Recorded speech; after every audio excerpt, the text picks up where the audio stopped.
Bo Nix decided to return for his 5th season of college football in 2023 and his 2nd with the Ducks. To have success, he's going to have to do something that he's never done before. Here we go. You are Locked On Ducks, your daily podcast on the Oregon Ducks, part of the Locked On Podcast Network, your team every day.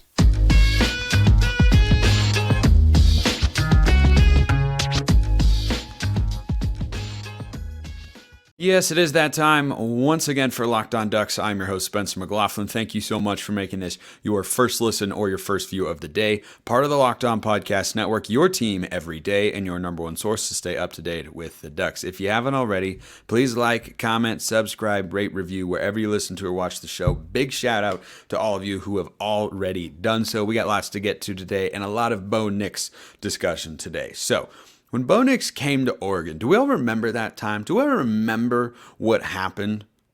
He transferred to Oregon, and there was a lot of trepidation, hesitation, and I don't know, potential's there. Maybe he needs a better set. Maybe he needs this, that, and the other thing and whatnot. He never completed more than 61% of his passes whilst at Auburn. He actually only went over 60%, which is a pretty low number in and of itself, once. Did anyone have on their bingo card for 2022, Bo Nix will set the single season Oregon completion percentage record at 71.5%? Did anybody have that one? I did not. It was not on my card. I didn't anticipate crossing that one off, and yet here we are. Now, Bo Nix in 2023 is set up for success in a number of ways, but I do think there are real challenges here, and I think that it doesn't mean he can't overcome them. I'm just saying that there are actual obstacles here that I think are realistic to talk about. The biggest one being that he doesn't have Kenny Dillingham. Now, when he came to Oregon last year, he was undertaking a new environment, and all the reports and quotes that I saw and read about how he was received in the locker room, how he handled the leadership position, it was all very, very positive. And I think that has continued to bear itself out for the Ducks, going into year 2 with Bo Nix at the helm here. But coming into a new environment, new players, new coaching staff, new city, new home, when everything is new, having one sense of comfort, having one sense of familiarity, of, knowledge and understanding with somebody can be really helpful. And I think Kenny Dillingham being there a year ago is part of the reason that Bo Nix ended up coming to Oregon in the first place, because they had a season together at Auburn. Now, in that season, Bo Nix threw for the most yards he had in any of his 3 seasons with Auburn. So a lot of people look at that and said, oh, it was his most productive year. If you're looking at passer rating, it was his 2nd best year.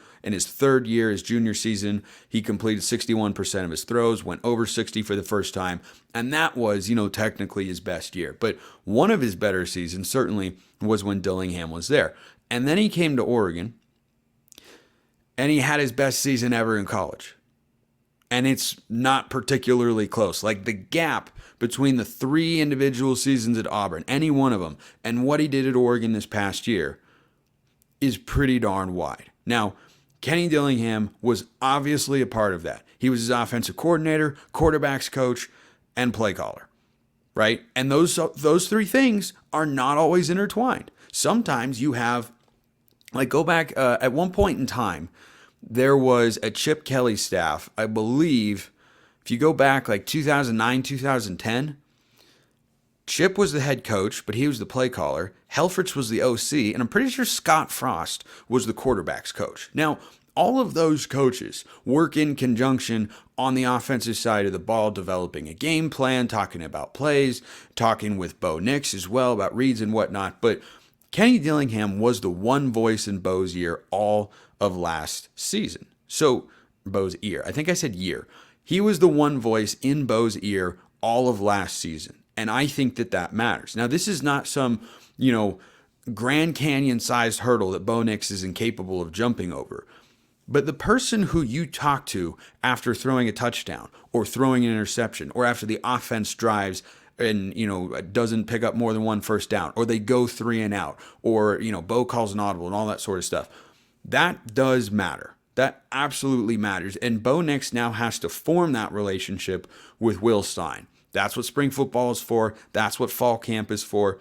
And I don't have any indication that that can't happen. But that is still part of Bo Nix's growth or development, or something that he has to deal with going into next season, is he has to understand what Will Stein wants offensively. And the familiarity, I think, with Dillingham a year ago was pretty evident, because Bo Nix was given a hefty amount of free range at the line of scrimmage. He called a lot of audibles last year, and for the most part, I think they worked pretty darn well. But with the new offensive coordinator coming in Will Stein, it may be a different philosophy.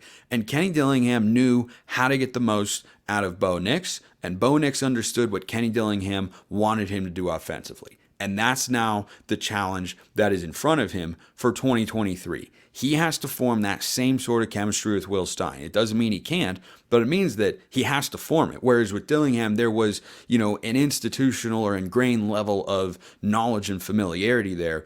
He's starting from scratch for, how does Will Stein see this bad pass, or this read, or this touchdown, or this play call, or this concept, or what do you want to get into when we see this look? Like, having a quarterback and offensive coordinator / quarterbacks coach who are all on the same page of that sort of stuff, it doesn't happen overnight. It does not happen overnight, but it does need to happen. So this all stems, by the way, from a question that came in, which you can always be a part of, as everydayers know. YouTube comments, that's the source for mailbag questions. Smalls_55, that's one Twitter handle. Locked on Ducks, that's another Twitter handle. DMs and mentions are wide open over there. This came from Duck2081A. Again, whatever does it for you. Do have a question. Do you think last year Bo and Alex Forsyth, that is, experience hid some of Dillingham's play calling inexperience by changing plays at the line? I do not. So I think the experience helped, right? And so one play, I know for certain was an audible, was Bucky Irving's long touchdown run in the Holiday Bowl. Now, Kenny Dillingham wasn't there to call plays, but when you're talking about veteran guys, a center like Alex Forsyth, a quarterback like Bo Nix, who have been around, seen a lot of football, can call that sort of stuff out, that is, number one, they have to have been given that level of trust from the offensive coordinator. And number two, the sorts of plays that you are going to run and the sorts of plays you have in the offense to run for audibles that you can actually call are coming from the offensive coordinator first, right? It's not as if Bo Nix and Alex Forsyth were ever up there saying, hey, let's run this play, right? And then that play is something that Kenny Dillingham goes, when did we ever put that in? That's not a play we ever had. That's not a concept we've ever practiced. There's no, longest yard, schoolyard BS, right? Like that's not a thing that happens there. All of it stems from the offensive coordinator. I think Dillingham's, play calling inexperience showed in the red zone a season ago. Overall, it was wildly productive. That's why he's now the head coach at Arizona State. But overall, it was really good. I think the inexperience showed in the red zone, but does the experience of a guy like Bo Nix, help an offensive coordinator? Yeah, it's easier for him to work with because he doesn't have to teach him as much, but he still has to teach Bo Nix and whoever the center is, if it's JPJ or whoever. I think it'll probably end up being JPJ. That's who my pick would be. The offensive coordinator and quarterbacks coach still has to coach those guys on how he wants to run the offense, how he views, how you run this play, or when you want to get into that play, what sort of checks you can and can't have. So I think that's a challenge for Bo Nix in 2023. I think he's capable of doing it, but it is something that's going to be new to him, and there are going to be new elements to the offense that he's got to pick up. He's got to form that chemistry with the offensive line. They have to be working in sync, and he doesn't have Alex Forsyth there. I mean, that's a pretty notable, I think the most notable loss along the offensive line is Forsyth, who a year ago was a sixth-year center, as you've alluded to, and I've talked about, was a guy who was smart enough and heady enough to call audibles. He got into protections correctly. He also just didn't allow pressures. Like, that wasn't a thing. If you go look, I think Alex Forsyth last year in something like hundreds and hundreds of pass blocking snaps, he allowed like one pressure.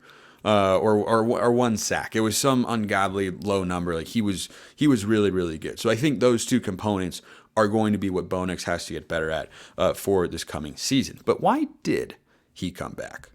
There are a number of reasons as to why.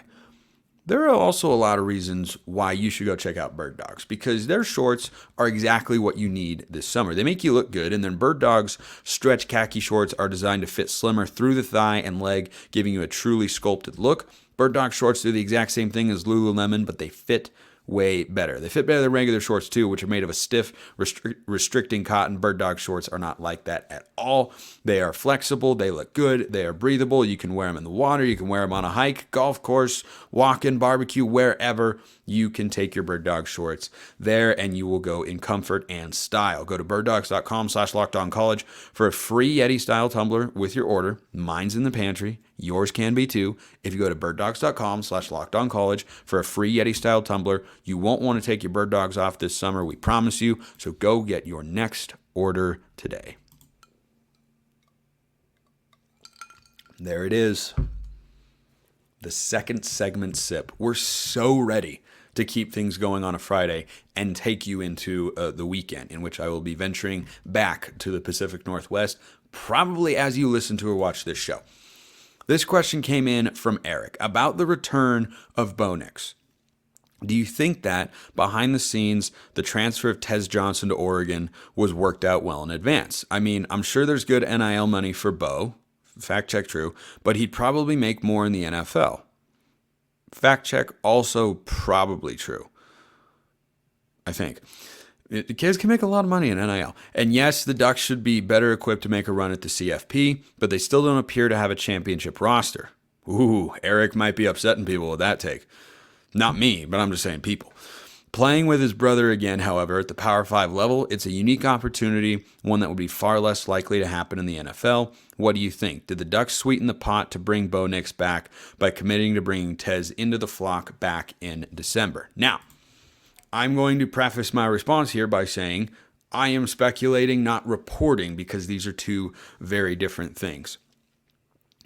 It is certainly possible, and there's a realistic world in which Oregon went out and said, hey, Bo, what if one of the reasons you now had to come back was we went and brought your brother in because he's at a position of need, actually, he's an explosive player, and we actually think this is a fit. Could be. But I think when you look at the sequence of events and how it all went down, it seems more likely to me, though, that it came after the fact. Because if you're Bo Nix, after last season, what are you thinking about? Do I want to go to the NFL? I think that answer is probably yes. So then you think about, well, if I went to the NFL right now, where could I get drafted? Well, probably mid to late rounds right now. So does my draft stock have room to grow? Answer, yes. Was my draft stock higher before I got injured at the end of last year and was hobbling through games and Oregon started losing? Also, yes. That stuff shouldn't necessarily matter, but often does for a guy like Bo Nix. So who's not like a surefire first round top 5-10 pick. Like if USC went 9-3 this year, Caleb Williams is still going first overall. But if Oregon goes 11-1, his draft stock is probably higher than if Oregon goes 8-4. So did the ending of last year contribute to him thinking about the NFL future? My guess would be yeah, it did. Did NIL play a factor? Absolutely. When you look at, players' NIL valuations, I don't know exactly who's doing these calculations, but you see them kind of float around sometime. Bo Nix's is pretty high. And Oregon, as we know, is not short on money. They're into NIL. They've got collectives. And Bo Nix plays the most important position on the field. You can bet. I don't know what he's making in NIL. I frankly don't really care because I think whatever he's making is worth it. He literally, as I said earlier, set the Oregon single season completion record a year ago. Like, you have Bo Nix in there. If Bo Nix is your quarterback in the form that we saw him a season ago, you are capable of making the college football playoff. The rest of the team has to follow suit, has to play up to that level, but you are more than capable of making the college football playoff with Bo Nix playing at his best. That is true. So whatever, and you can't, put too high a price on that sort of stability or assurance for a program like Oregon trying to get back to the playoff for the first time in 9 years. So I think that the NIL is certainly a factor there. I think for guys like Bo Nix and Michael Penix, coming back for a fifth season is a lot easier now than it used to be. This is kind of the upside of NIL. Guys like this now have a greater incentive to come back, because before it was, well, do I want to play football that badly for free, essentially? Like, yeah, I'm getting a scholarship and whatnot, and sure, I care about graduating, and I believe Bo Nix graduated this spring, but do I want to play and not get a salary the way I could if I decide to play professionally?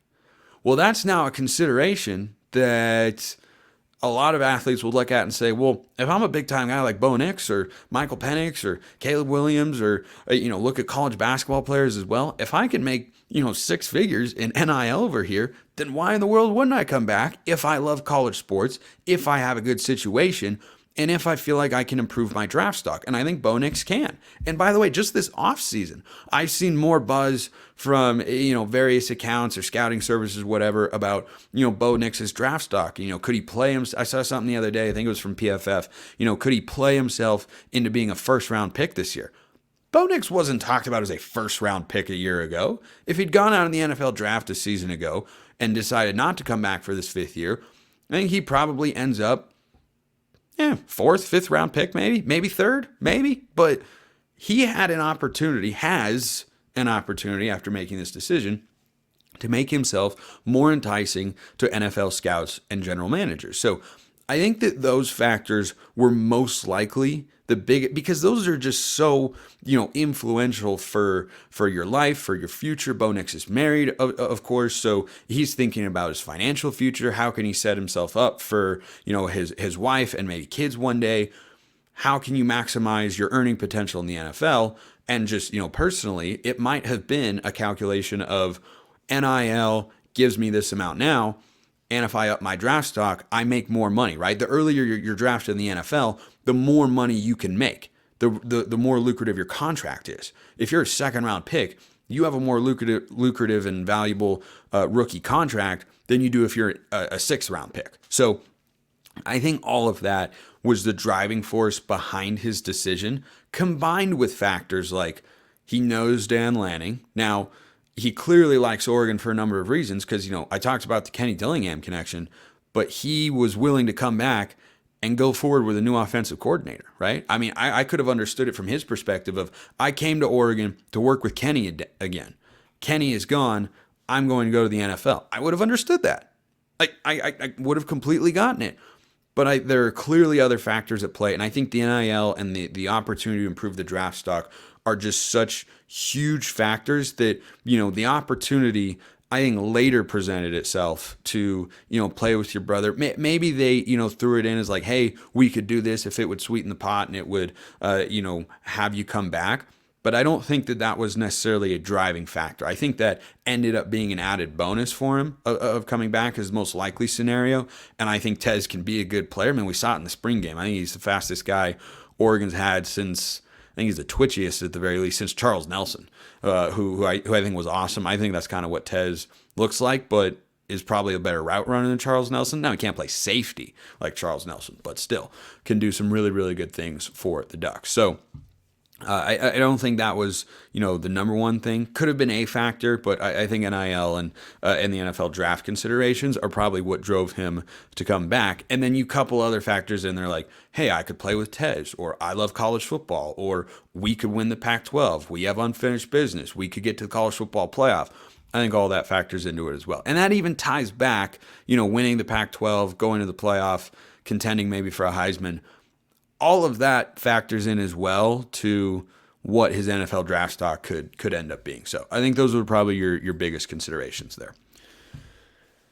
Next question here from Robin. So you never really hear about special teams. Do you think they will be better this season on special teams? I agree, Robin. You don't hear about special teams until you're dropping punts at the 2-yard line en route to blowing a big lead against your rival in the last week of the regular season. I'm sorry to have to bring that up, but this is where we're going with the special teams discussion. So this factors into Oregon's defense improving as well. The biggest thing they need to improve is punting. Their touchback percentage rate last year from Andrew Boyle was quite good. The second biggest thing they need to improve upon is kickoff coverage, because the average starting field position for Ducks opponents last year was not conducive to setting your defense up for success.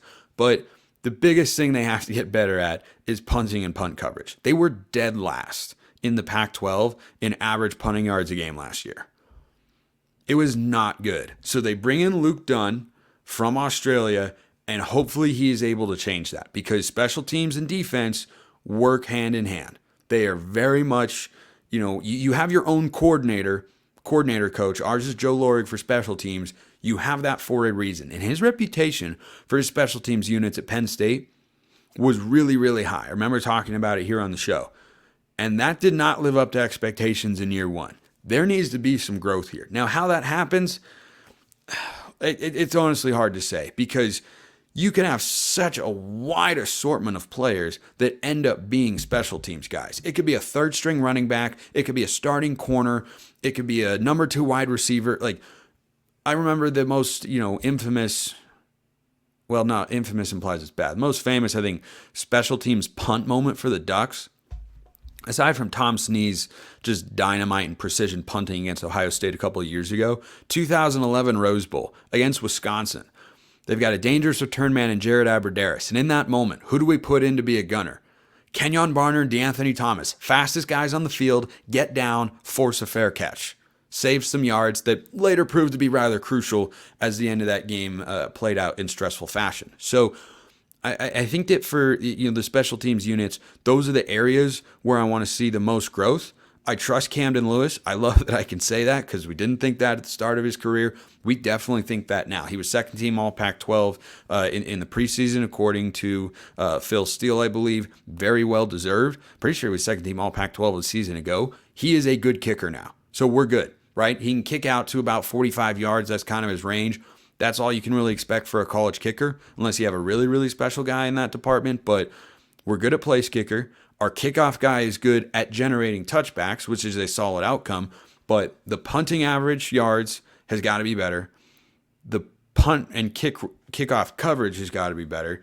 And it would be nice to have some explosive plays in the return game. There were a couple decent returns a year ago, but it was also a revolving door of return guys. It was Seven McGee, which I was all in favor of. That didn't really work out the way we were hoping. Then, Hudson returned some kicks, and Bucky Irving returned a kick, and Bucky was actually really good in the Holiday Bowl at doing that. And, I don't know who, Tez Johnson is preseason 4th team for punt returning, so maybe he's a part of that as well.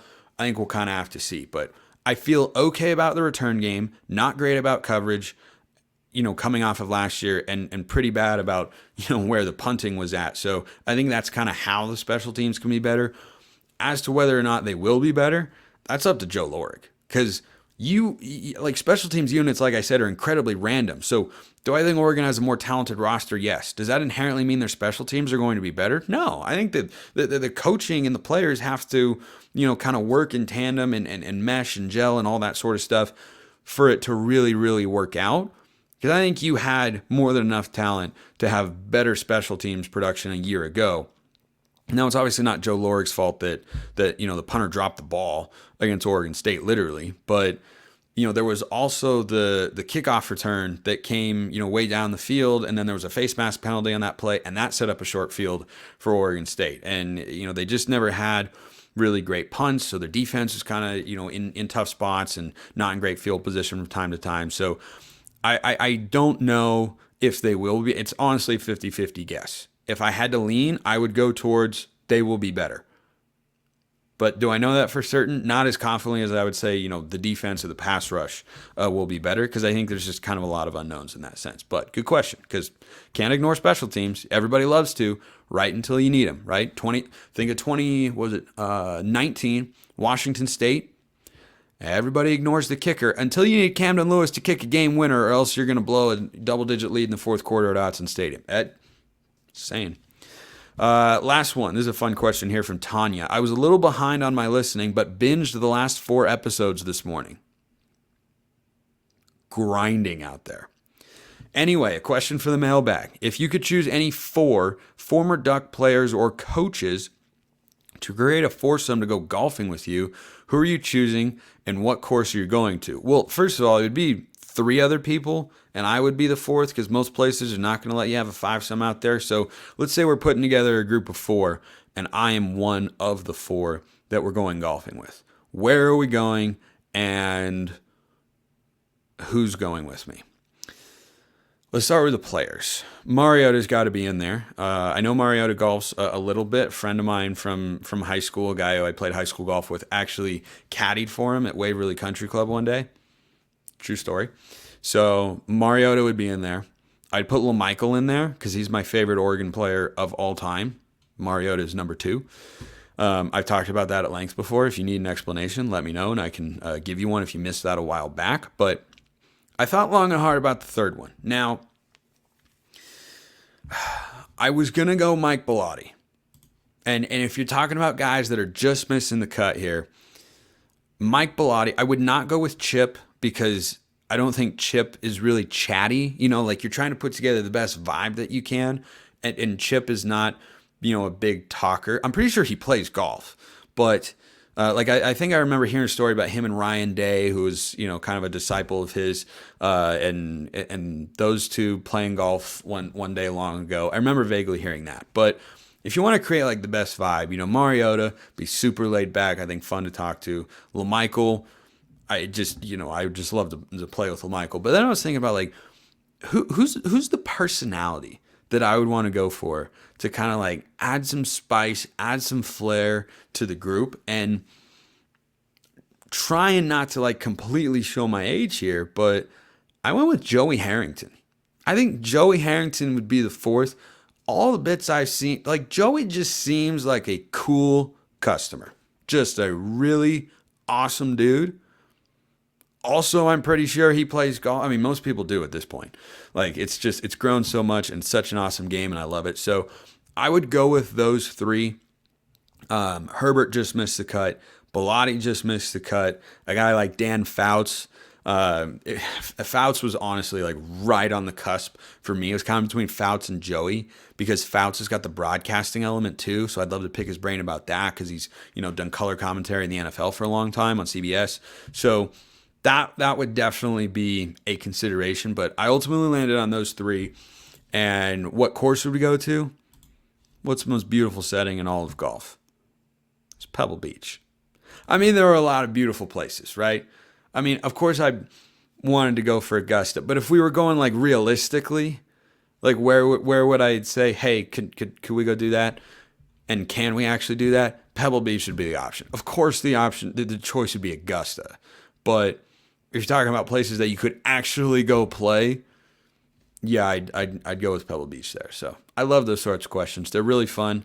Let that carry you into the weekend. Back on Mondays. You are Locked On Ducks. Yeah, I messed that up really, really bad. Really, really bad. I clicked on the wrong thing. So you're going to hear that again on Monday when I come back into your feeds. I appreciate everyone listening. I will see you next time. And until then, have a wonderful rest of your day. And go Ducks.